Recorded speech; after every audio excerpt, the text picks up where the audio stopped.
If you travel to China, imagine waking up one day and find out that Google, YouTube, Facebook, Instagram, all gone. Poof. Vanished. That's the reality for over 1.4 billion people in China. But here's the kicker. They're not exactly missing out. They've got their own version of everything.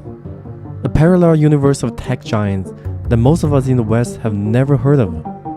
But before we dive into this alternative tech universe, we need to understand how we got here. And the story begins with what's known as the Great Firewall of China. Now you may be thinking, oh, firewalls are for computers, not countries. And you'll be right, yearly. But China took this concept and scaled it up. Way up. The Great Firewall isn't a physical wall, of course. It's a sophisticated system of legislative actions and technologies enforced by the Chinese government to regulate the internet within their borders. It's like a national filter, deciding what gets in and what stays out. This all started back in the late 1990s. The internet was booming, and China saw both opportunity and threat. They wanted the economic benefits of the internet, but they were worried of the potential for spreading ideas that could challenge the government's control. So in 1998, they launched the Golden Shield project. Sounds fancy, right? Well, this project evolved into what we know as Great Firewall today. But how does it actually work? Well, it's a multi-layer system.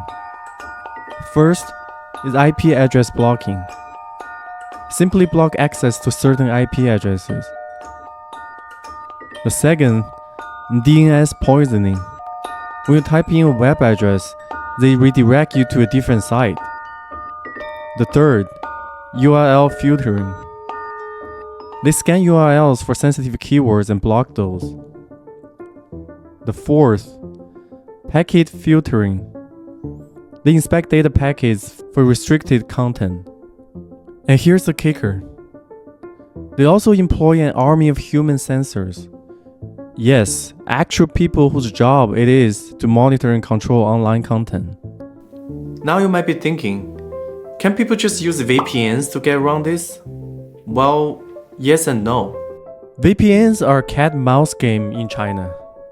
The government is constantly working to detect and block VPN traffic, while VPN providers are always trying to stay one step ahead.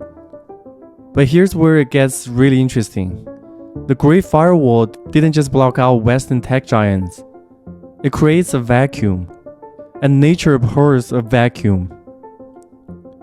Enter the BAT, Baidu, Alibaba, and Tencent. These three companies have become the titans of Chinese tech, each filling a niche left by their blocked Western counterparts.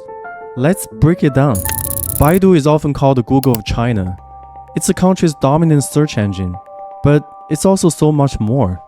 They're into artificial intelligence, autonomous driving, and even smart speakers. Alibaba is like Amazon, eBay, and PayPal rolled into one, with a dash of cloud computing thrown in for good measure. Its founder, Jack Ma, became one of China's richest men and most recognizable faces. And then there's Tencent. Oh boy, where do I even start with Tencent? Imagine if Facebook, WhatsApp, Spotify, and the world's largest gaming company had a baby. And that baby is a fully grown man now. And that's Tencent. Their crown jewel is WeChat. And guys, this app is mind-blowing. It's like they took every app on your phone and crammed it into one super app.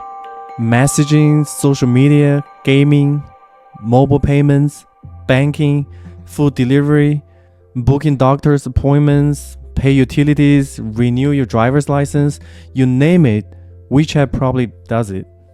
But here's where it gets really interesting. These companies aren't just copycat. In many ways, they have leapfrogged their Western counterpart. Take mobile payments. In the West, we're still swiping cards and carrying cash. In China, cash is almost obsolete in major cities. Everyone pays everything with their phones, usually through WeChat or Alibaba's Alipay. Or look at e-commerce. Ever heard of a single day? It is like Black Friday on steroids. In 2020, Alibaba racked up over 74 billion in sales in 24 hours. That's more than double what all US retailers combined made over the entire Thanksgiving weekend, including Cyber Monday. But it's not all rosy. This parallel tech universe comes at a cost. The Chinese government has unprecedented access to user data. WeChat conversations are monitored. Searches on Baidu are censored. Post something the government doesn't like on social media, it might disappear in seconds. And it goes beyond just censorship. China is implementing a social credit system, using big data to read citizens' behavior.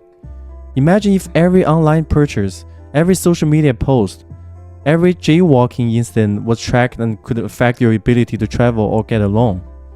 It's a level of control that's both impressive and terrifying. But here's a million-dollar question. Is this the future of the internet?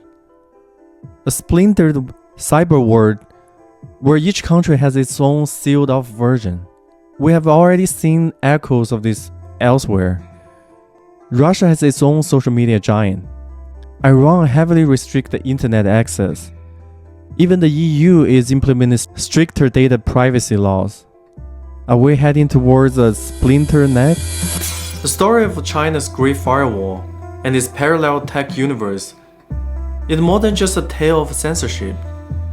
It's a glimpse into alternative digital reality, one that challenges our assumptions about the internet's inherent openness and global nature.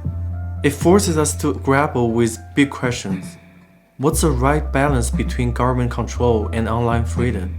Can innovation thrive in a restricted internet environment? And how do we maintain a global dialogue in an increasingly fragmented online world? As we huddle into an ever more digital future, these aren't just questions for China. They're questions for all of us. If you find this video interesting, give a like and subscribe for more deep dives into the forces shaping our world. And let me know in the comments, what do you think about China's parallel tech universe? Is there anything we in the West could learn from it? Or is it a cautionary tale? Until next time, thanks for watching.